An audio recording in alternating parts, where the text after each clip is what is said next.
Assalomu alaykum. Bugun sizlar bilan fe'l, glagol temasini o'tamiz. Glagol, fe'llar bu harakatni bildiradigan so'zlarga nisbatan aytiladi. Masalan, o'tirmoq, yurmoq, gapirmoq, qaramoq va hokazo. Bu hammasi fe'llar, glagollar. Glagol rus tilida что делать yoki что сделать savollariga javob beradi. Demak, bu nima qilmoq deb tarjima qilinadi o'zbek tiliga. Hamma fe'llar noaniq shakli, demak moq bilan tugaydiganlar oxirida t harfi bilan tugaydi. Работать, читать, думать, жить. Работать ishlamoq, читать o'qimoq, думать o'ylamoq, жить yashamoq. Demak, shuni aytib o'tamizki, t bilan tugasa fe'l, demak o'zbek tiliga moq deb tarjima qilamiz. Rus tilida ham xuddi o'zbek tilidagiday fe'llarning tuslanishi bir xil. O'tgan zamonda t moqni o'rniga biza faqat l suffiksini qo'yib qo'ysak bo'ldi. Masalan, работать ishlamoq, работал ishladim. Agarda qiz bola bo'lsa, работала ishladim, qiz bola, я работала. Agarda ko'plik soni bo'ladigan bo'lsak, biz, siz, ular bo'ladigan bo'lsa, ishladilar, они работали qo'yib qo'yamiz. Xuddi shunaqa.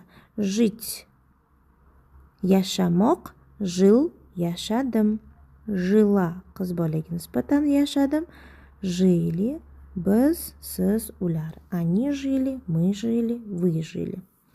Читать t fe'li o'qimoq.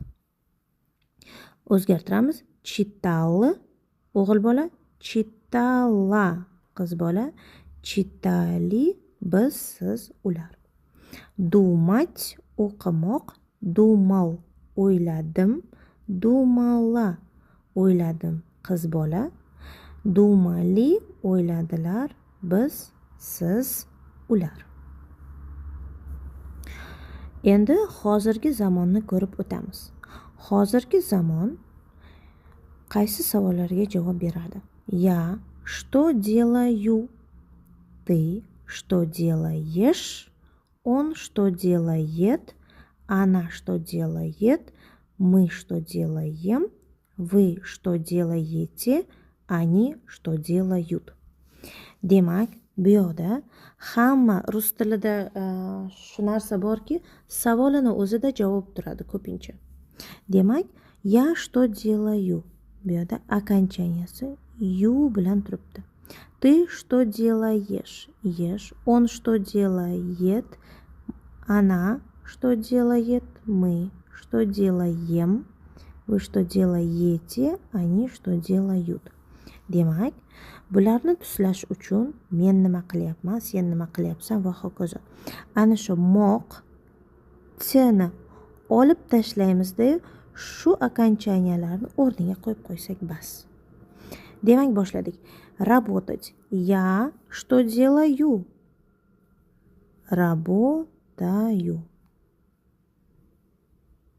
Demak, qarang, t-ni o'rniga yu-ni qo'yib qo'ydik.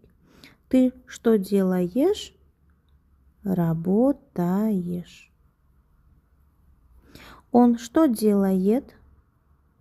Работает. Она что делает? Работает. Мы что делаем? Работаем. Вы что делаете? Работаете. Они что делают? Bu yerda ut yoki yut qo'yamiz. Работают.